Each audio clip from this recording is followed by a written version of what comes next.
কেটে নিচ্ছি, এই যে থালাটার মধ্যেই রাখবো। তো তারপরে ধুয়ে নিব, তারপরে মশলাপাতি যেগুলো আছে সেগুলো বেটে নিব। তো চলো আস্তে আস্তে করতে থাকি। তো এদিকে দেখো মাংসটা ম্যারিনেট করে রাখলাম, দই ছাড়া, দই দিইনি। সর্ষের তেল, তারপরে লঙ্কার গুঁড়ো, জিরের গুঁড়ো এগুলোকে পাটাতে বেটে নিয়েছি। এই যে পাটাতে বেটে নিলাম, বেটে নিয়ে দিলাম সর্ষের তেল, লবণ, হলুদ এগুলো দিয়ে ম্যারিনেট করে রাখলাম। এদিকে হচ্ছে কি বেটেছি বলো তো, এটা গরম মশলাটা বেটে রাখলাম। কারণ হচ্ছে পরে মানে অসুবিধা হবে, রান্না করতে করতে নিচে বসো আবার বাটো। আর এদিকে হচ্ছে কি করেছি বলো তো, টমেটোটা বাটলাম না, টমেটোটা এমনি গলেই যাবে। তেজপাতাটাও রেখেছি, এখানে হচ্ছে পেঁয়াজ আর হচ্ছে রসুন, এটা আর কি বেটে নিয়েছি। ও এর মধ্যে আদাও দিয়েছি, পেঁয়াজ রসুন এটা হচ্ছে বেটে নিলাম, হালকা বেটেছি। কারণ কি বলতো, মিক্সিতে বাটলে না হচ্ছে মানে কিরকম একটা হয়ে যায়, পাটাতে বাটার একটা আলাদা টেস্ট আছে। তো সেজন্য হালকা করে বেটে নিলাম। এদিকে মোটামুটি হয়ে গেল, আর এদিকে আলু কেটে নিয়েছি। তো এগুলো একদম সরঞ্জাম রেডি করে রাখলাম, এখন গ্যাস জ্বালাবো। তো গ্যাস জ্বালিয়ে রান্না করব। তো চলো চটপট করে করতে থাকি। রান্নাতে যেগুলো লাগে সেই সরঞ্জামগুলো যদি রেডি করে রাখা যায় না হাতের কাছে, ধরো ফোড়নে কি দিব, বা হচ্ছে তেজপাতা, বা হচ্ছে আলুটা কেটে রাখলাম, মশলাটা বেটে রাখলাম, গরম মশলা বেটে রাখলাম, সেগুলো আর কি হাতের সামনে যদি রাখা হয় তাহলে দেখবে রান্নাটা করতে অনেকটা সহজ হয়। তো এটা আর কি টিপসের মতনই আমি তোমাদেরকে বললাম। অনেকেই আছে দেখবে যে রান্না করতে করতে আর কি কাজ করো, যেরকম মশলাটা বেটে দাও রান্না করতে করতে, এরকম করলে দেখবে মনে হয় কি আরও একটু দেরি হয়। তো রান্নার সরঞ্জাম যেগুলো আর কি মানে রান্নায় লাগবে, এই রান্নায় লাগবে, সেগুলো সরঞ্জাম যদি একসাথে আর কি রেখে দেওয়া হয় তাহলে পরে দেখবে যে রান্না করতে অনেকটা সহজ হচ্ছে। সকালে চা খেয়ে আমি আগে মাংসটা ধুয়ে নিয়েছি, ফ্রিজে ছিল তো মাংসটা। কালকে হাজব্যান্ড আর কি যখন এসেছে দোকান থেকে, তখন মিনিদের মাছ, আমাদের মাংস, তারপরে আর কি বাটা মাছ এগুলো আর কি এনে রেখেছিল, ফ্রিজে রাখা ছিল। তো ঠান্ডা একদম বরফ হয়ে আছে, ওর জন্য আর কি কী করলাম বলো তো, প্লাস্টিক সুদ্দাই একটু জলের মধ্যে মানে রেখে দিলাম। কিছুক্ষণ রেখে দেওয়ার পরই আর কি দেখছি যে মাংসগুলো আর কি মানে বেশ ঠান্ডা কমে গেছে। তো তখন তারপরে আর কি মাংসটাকে ধুয়ে নিলাম। তো ধুয়ে নিয়ে তারপরে আর কি যেগুলো আর কি মশলাপাতি দেওয়া সেগুলো বেটেও নিলাম, বেটে আগে মাংসটাকে ম্যারিনেট করে রাখলাম। তারপর পেঁয়াজ রসুন আদা যেগুলো আর কি লাগে সেগুলো কেটে নিলাম, আলু। মাংসতে না মিট মশলা দিলে পারে একটু আলাদা রকমের টেস্ট হয়। তো তোমরা যদি কোনো সময় করো একটু মিট মশলা দিয়ে করে দেখবে, মাংসটা একটু অন্যরকম আর কি টেস্ট হয়। তো আমি তো খেলাম মানে মিট মশলা আর কি রেখে দিয়েছি, অল্প অল্প করে দিই, কিন্তু বেশ ভালো লাগে আর কি, অন্যরকম একটু গন্ধটা হয়। তো গরম মশলাও দিব, কিন্তু তার সাথে লাস্টে একদম মিট মশলা দেবে, গন্ধটাও খুব সুন্দর হয়। গরম মশলার গন্ধ তো আছেই, তার সাথে মিট মশলার গন্ধটা একটা অন্যরকম আর কি স্বাদ আনে। তো সেজন্যই মিট মশলা মানে দিই। আর লবণটা না আমি হচ্ছে পরিমাণ মতন দিই, কোনো মানে চেখে দেখি না। গুড মর্নিং বন্ধুরা, শুভ সকাল। তোমরা কেমন আছো? আশা করি ভালোই আছো, আমি ভালো আছি। তো চলো আজকের ব্লগটা দেখতে থাকো, আশা করি আজকের ব্লগটা বেশ ভালোই লাগবে।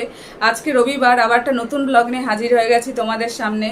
তো অনেকক্ষণ পরেই আসলাম, কি বলো তো, রান্না টান্না সব কমপ্লিট করে তারপরে আর কি মানে আসতে পারলাম, যে যাই তোমাদের সাথে একটু কথা বলে নিই, সকাল থেকে তো কথা বলা হচ্ছে না। তো রান্না ওইদিকে প্রেশার কুকারে মাংসটা দিয়ে দিয়েছি, তারপরে আসলাম এখন, মানে ফ্রি হলাম। তো এখন অনেকটাই বেলা হয়ে গেছে। তো রবিবার যেহেতু আজকে স্পেশাল মেনু তো কিছু হবে, স্পেশাল মেনু বলতে চিকেন হয়েছে, আজকে চিকেন হচ্ছে আর কি, প্রেশারে বসিয়েছি, চিকেন হচ্ছে।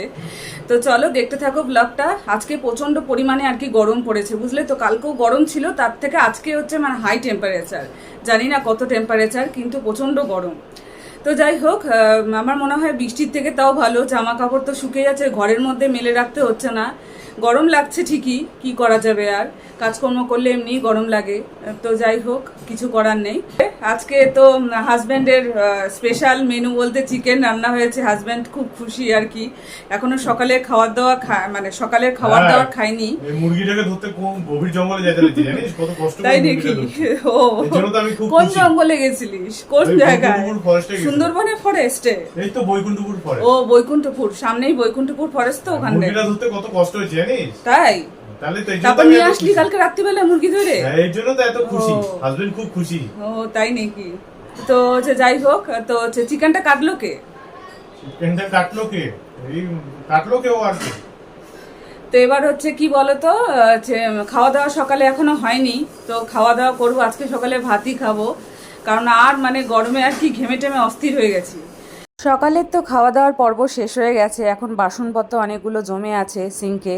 তো সিঙ্কের বাসনগুলো সবগুলো মেজে নিব, মেজে নিয়ে তারপর গ্যাসটা মুছে নিব, কারণ বাসনগুলো জমে থাকলে একটা অস্থির অস্থির ভাব লাগে। ওই জন্য আর কি এদিকে কারেন্ট চলে গেছে, বুঝলে তো। দেখলাম যে হচ্ছে মানে বাসন মাজতে মাজতেই দেখলাম পট করে আর কি কারেন্ট চলে গেল। এই গরমের দিন পড়লেই হলো, এতদিন যে বৃষ্টি হলো তখন কারেন্ট গেল না, কিন্তু এখন হচ্ছে কারেন্ট চলে যাচ্ছে। তো এদিকে দেখো গ্যাস মুছে নিলাম।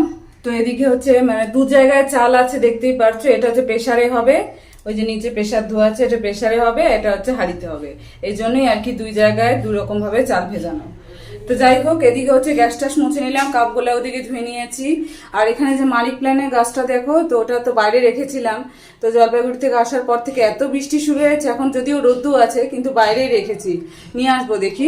বোতলগুলোতেও জল ভরে রাখলাম, একটু মুছেও রাখলাম। এদিকে সবকিছু আর কি মোছামুছি কমপ্লিট হয়ে গেছে। তো এখন ভাবলাম কি রান্নাঘরটা পরিষ্কার করে ভাবলাম যে একটু ফ্যানটা মানে হাওয়া খাবো, একটু কারেন্ট নেই বুঝলে তো, একটু 5 মিনিট আর কি হাওয়া খেয়ে তারপর কাজকর্ম করতাম। পুরো ভিজে গেছি একদম ঘামে আর কি।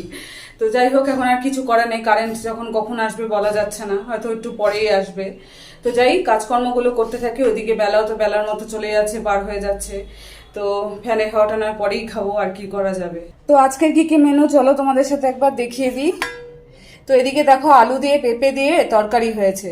আলু দিয়ে পেঁপে দিয়ে তরকারি গরমের মধ্যে খাওয়া তো ভালোই, আর দেখতেও ভালো হয়েছে, খেতেও হয়তো ভালোই হবে। আর এদিকে হয়েছে কি বলতো, চিকেনে হালকা পাতলাই ঝোল, দেখতেই তো পারছো হালকা পাতলা ঝোল। সকালে ভাতই খেয়েছি চিকেন দিয়ে, অল্প একটু 1 হাতা ভাত খেলাম, খারাপ হয়নি, খেতে ভালোই হয়েছে। আর এদিকে আমাদের বাড়ি থেকে আম এনেছিলাম, ওই আম দিয়ে চাটনি হয়েছে, টমেটো দিয়ে আম দিয়ে চাটনি হয়েছে। তো গরমের মধ্যে চাটনি খেতে ভালো লাগবে, আজকে মারাত্মক পরিমাণে গরম। আর এটা হচ্ছে বাটা মাছ, তারাও দেখা যাচ্ছে না বাটা মাছটা, এই যে বাটা মাছ। এদিকে আলু দিয়ে বড়ি দিয়ে ধনেপাতা দিয়ে বাটা মাছ। আচ্ছা, এই পাশে হচ্ছে কচু বাটা।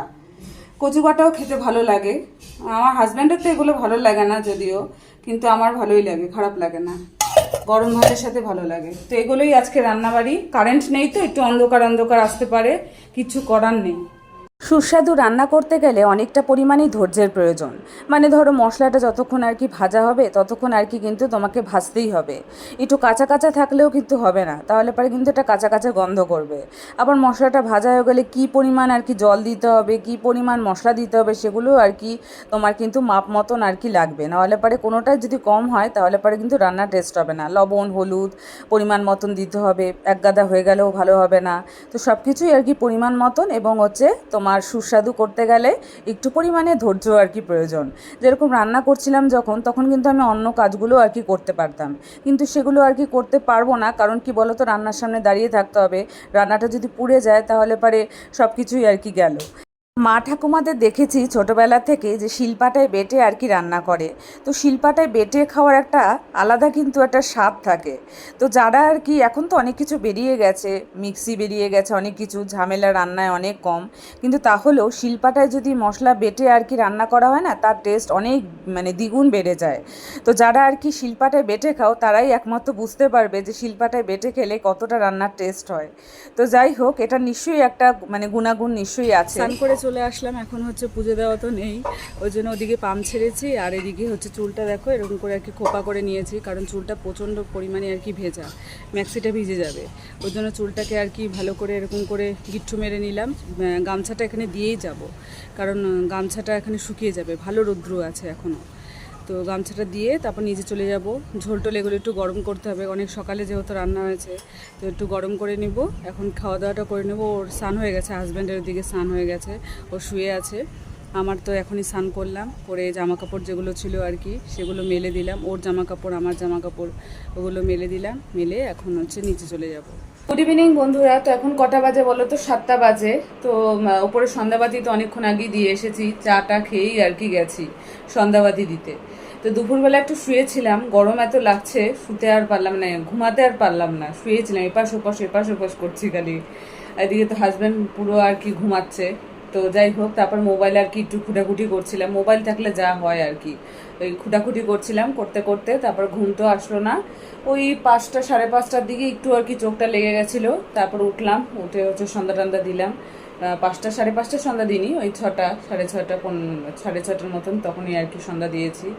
তো যাই হোক, চাটা তো খাওয়া হয়েই গেছে, আবার পরে তো চা খাবোই একবার।